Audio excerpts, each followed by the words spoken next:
Jorge Jesus abre o jogo sobre o futuro. Tite avisou que não vai treinar nenhum clube no Brasil em 2023.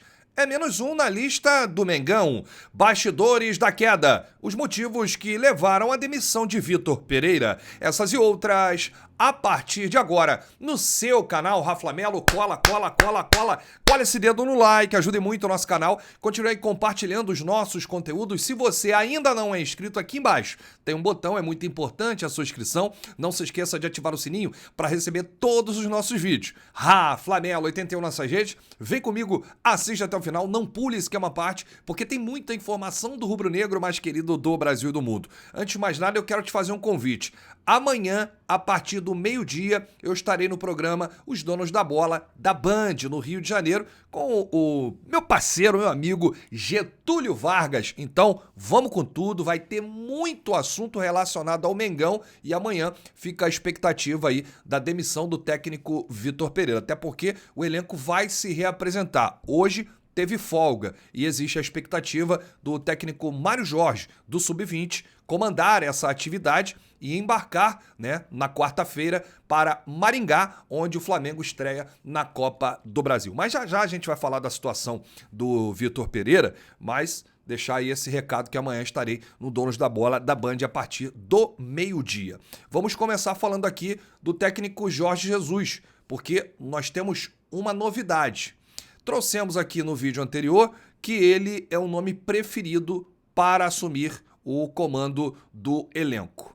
O Jorge Jesus, que teve um jogo hoje pelo Campeonato Turco e começou perdendo por 1-0 e virou o jogo por 2-1. A gente vai trazer aqui as declarações do Mister na coletiva depois do jogo, O técnico português de 68 anos pontuou a boa relação que tem com o presidente do Fenerbahçe e disse que vai esperar o fim da temporada quando seu contrato se encerra. Isso porque o Fenerbahçe quer renovar o contrato de Jorge Jesus. Ele já está sabendo que o Vitor Pereira será demitido. Está sabendo também do clamor, popular da torcida do Flamengo pelo seu retorno, pela sua volta. E abre aspas para o que disse Jorge Jesus após a vitória de virada hoje em um jogo no Campeonato Turco. Falamos com o presidente o tempo todo. Eu o amo muito. Ele faz sacrifícios em todos os sentidos. Ele sacrifica sua família financeiramente. Claro, existem situações desagradáveis. Ele disse que queria que eu continuasse. Eu disse a ele que nos sentaríamos e decidiríamos no final da temporada. Falta pouco para o campeonato, para o fim do campeonato. Acho que não é o momento certo para falar sobre isso. Estamos nas semifinais da Copa, podendo jogar a final. Acreditamos que temos boas chances no campeonato. Se as coisas correrem normalmente, veremos a situação no fim da temporada. No final do campeonato, voltamos a olhar para a situação e avaliamos. Bom, nesse ponto aqui, o Jorge Jesus desconversou sobre o futuro, Não disse nem que vai sair, nem que vai renovar o seu contrato com o Fenerbahçe. Não foi uma boa temporada que ele fez por lá, foi eliminado aí de tudo que disputou e está apenas na Copa da Turquia e também no Campeonato Turco. O compromisso de Jorge Jesus com o Fenerbahçe vai até o dia 31 de maio. Faltam aí 51 dias, para o término. Caso queira contar com o Jorge Jesus, o Flamengo teria que pagar aí ou negociar a multa rescisória com o Fenerbahçe. Faltando 10 jogos para o fim da Liga Nacional, o Fenerbahçe hoje tem 57 pontos, 6 a menos que o líder Galatasaray. Ainda resta um confronto direto. O Jorge Jesus, junto com o Fenerbahçe, eliminados da Liga e Europa pelo Sevilha, do então treinador Sampaoli, que foi demitido logo depois disso, e a equipe agora enfrenta o Sivasspor pela semifinal da Copa da Turquia no dia 3 de maio. Bom, o Flamengo vai fazer a sua parte, vai tentar a contratação do Jorge Jesus, porque é o preferido, é o número 1, é o plano A. Agora vamos ver se o Jesus vai aceitar ou se ele vai cumprir o seu contrato até maio. O Flamengo não pode esperar até lá. É muito tempo, são muitas competições. E o clube não tem um treinador interino, Vai ter que puxar o Mário Jorge da base. A gente já entra nesse assunto, né? Os bastidores da queda do técnico Vitor Pereira, porque o Flamengo está muito próximo de oficializar a demissão de mais um treinador. O Vitor Pereira já sabe que não continuará no comando da equipe e será comunicado pela diretoria nas próximas horas. A cúpula rubro-negra está em processo de negociação do pagamento do valor da multa rescisória, aproximadamente 15 milhões de reais. Mas o martelo já está batido internamente para sacramentar o adeus do português após o vexame do Campeonato Carioca. A ideia da diretoria é oficializar a saída antes mesmo do treino desta terça-feira. Vocês lembram que o elenco ganhou folga, né? Nesta segunda-feira, amanhã, todo mundo se reapresenta para a sequência aí das atividades, visando a estreia na Copa do Brasil na quinta-feira, contra o Maringá no Paraná. E aí, nesta segunda-feira, né, dia seguinte ao vexame, o elenco que recebeu folga, mas no Ninho do Urubu não teve, na Gávea, não teve folga, né? Foram várias reuniões com dirigentes, o departamento de futebol, a pauta, o futuro técnico para substituir Vitor Pereira. O Vitor, ele vive aí as suas últimas horas no Flamengo, né? O fim da relação já está desenhado. Após tudo que aconteceu, não foi só o vexame de ontem, foi um conjunto aí, né? E essa ausência de resultados pesou, assim como o futebol do Flamengo sem evolução. Além disso, a avaliação do trabalho do treinador no dia a dia do CT é determinante para a iminente queda. A entrevista do Marcos Braz após o jogo no Maracanã, com indícios, né, das mudanças de rumo e, consequentemente, de comando no Flamengo. Com o Vitor Pereira, o Flamengo perdeu todas as competições que disputou até o momento, mas perdeu também ao apostar em convicções que se mostraram infrutíferas. O fato de não treinar o time dos jogos foi uma das principais. No início do trabalho, em semanas cheias, o técnico montava times nos treinamentos, mas deixou de fazê-los após os vazamentos de escalação. O excesso de preocupação para não dar armas aos rivais fez Vitor Pereira parar de dar atenção às próprias armas. Isso incomodou pessoas que transitam no dia a dia do Ninho do Urubu, que discordavam, né, da opção por priorizar a privacidade em detrimento da repetição. Alguns jogadores também não gostaram, por isso impactava na preparação para os jogos. A escolha pelos 3 zagueiros, que fez o Flamengo perder o meio-campo nos jogos e rompeu com os modelos dos antecessores de Vitor, veio no Fla-Flu da Taça Guanabara. O sistema foi mantido até o novo duelo com o Fluminense, que fez dos rubro-negros vice-campeões estaduais após vantagem de 2 gols de diferença no primeiro jogo. Vitor Pereira resolveu não abrir mão dos 3 defensores, mas as tomadas de decisão na última semana em relação a peças causaram grande desconforto. Preocupado em se fechar com a sua comissão e botar em prática suas ideias, passou a optar por ele. Ouvia menos e executava mais. Com todo o mistério feito nos treinamentos, a escalação divulgada 1 hora antes do confronto contra o Alcas, na altitude, surpreendeu a todos.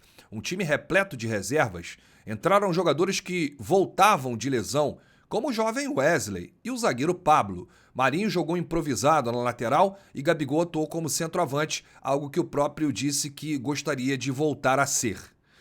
Foi derrotado em mais uma marca de seus jogos. Primeiro tempo razoável e queda acentuada no segundo tempo. Para completar, a entrevista no qual disse que o time fez um bom jogo piorou a situação de Vitor Pereira, que ficou bastante enfraquecido. A partir dali, o clima já não era bom para o treinador. A discussão de possíveis substitutos já existia preliminarmente nos bastidores rubro-negros. Para completar o combo de mudanças, Vitor Pereira foi para o Fla-Flu com o Gabigol aberto na ponta direita e com o Matheus França. E não com o Matheus França, atleta com maior capacidade de reposição. Logo, Gabigol, que havia pedido para não atuar naquela posição mais aberto, ele ficou ali do lado direito e por ali o Fluminense construiu a virada que terminou em goleada. Até mesmo alguns atletas não entenderam a decisão de Vitor, principalmente depois da entrada de França ter funcionado tão bem no primeiro jogo. As convicções, em outro momento intocáveis, foram por água abaixo no Fla-Flu. A primeira foi escalar Gabi na ponta e a outra foi desistir dos 3 zagueiros no intervalo, quando a partida ainda iria para os pênaltis com 2-0 para o Fluminense. Segundo pessoas próximas ao elenco, embora muitos apoiassem o técnico, já o viam num caminho de morrer com suas convicções. A relação entre muitos jogadores do Flamengo e Luiz Miguel, auxiliar de Vitor Pereira, é péssima. Pessoas que convivem no dia a dia do clube relatam que há desacordos praticamente todos os dias em relação ao posicionamento e questões táticas. É muito bizarro essa parte que o Vitor Pereira não treinava o time que ia jogar por medo de vazamento de escalação. Só mostra como o treinador é limitado, né? É claro que o ideal não é vazar aí a escalação, mas o mais importante aí é montar estratégia, né? É ter um fundamento no treino, treinar a parte tática. Bom, com a demissão encaminhada de Vitor Pereira, o treinador Mário Jorge, da equipe Sub-20, ficou de sobreaviso para assumir o comando do Flamengo no duelo contra o Maringá pela 3ª fase da Copa do Brasil. Faltando apenas 3 dias para a estreia do Campeonato Nacional, o Flamengo não terá tempo para escolher algum treinador de fora, então Mário deve ser o substituto provisório. Em outras ocasiões como esta, Mário Jorge também esteve presente comandando o profissional. Flamengo e Maringá se enfrentam quinta-feira, dia 13, pela partida de ida da 3ª fase da Copa do Brasil, às 20 horas, 8 da noite, no Paraná. Entre a diretoria do Flamengo e o staff de Vitor Pereira, um dos diagnósticos para o trabalho do técnico não ter conseguido o desempenho esperado coloca a responsabilidade nos jogadores. Há relatos de atletas desmotivados e desmobilizados diante da falta de comando da diretoria e na ausência de uma filosofia de trabalho definida pelo clube. O elenco ficou mais dividido.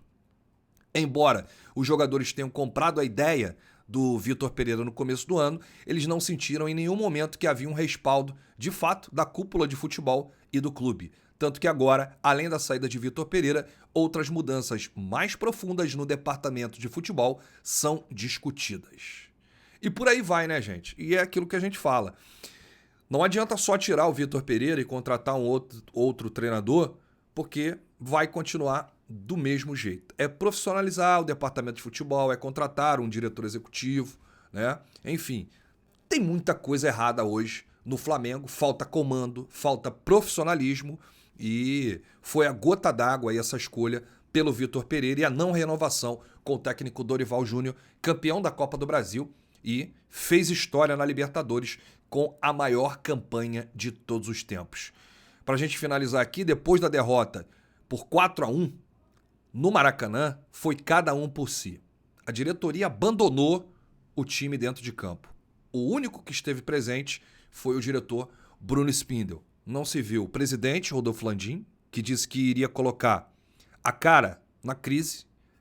O Marcos Braz, vice de futebol, até falou com os jornalistas, respondeu uma pergunta lá na parte interna do Maracanã, mas não estava no gramado.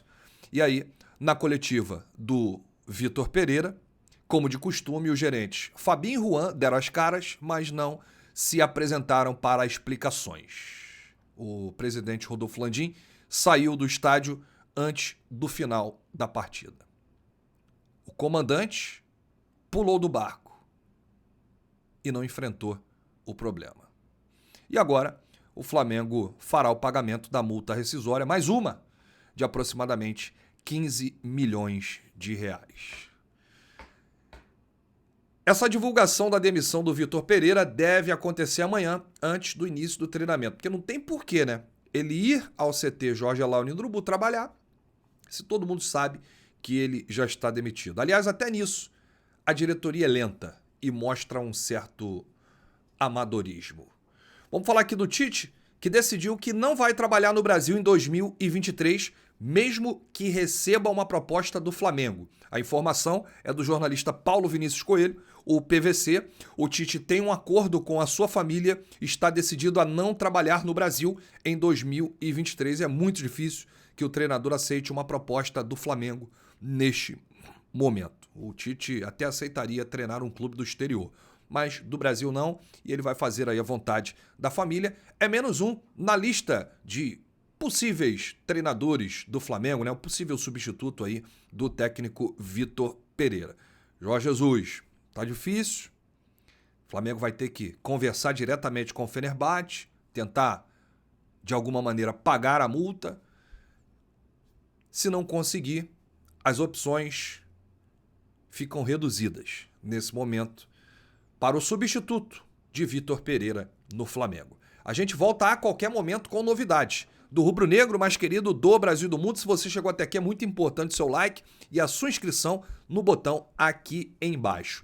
Tá rolando 2 ações lá no Clube do Rafla, a ação Relâmpago, 5 camisas do Mengão e também um show de prêmios com vários prêmios para você. Tem Smart TV de 50 polegadas, tem notebook, tem PlayStation 5, tem iPhone 14, tem vale compras. Então não deixe de acessar o site clubedorafla.com.br. Você pode ir lá escolher a ação, o sorteio vai ser pela Loteria Federal, né? Você pode participar das 2, inclusive. Tá bom? Eu volto a qualquer momento. Grande abraço, saudações, bate no peito e diz: isso aqui é Flamengo. Valeu!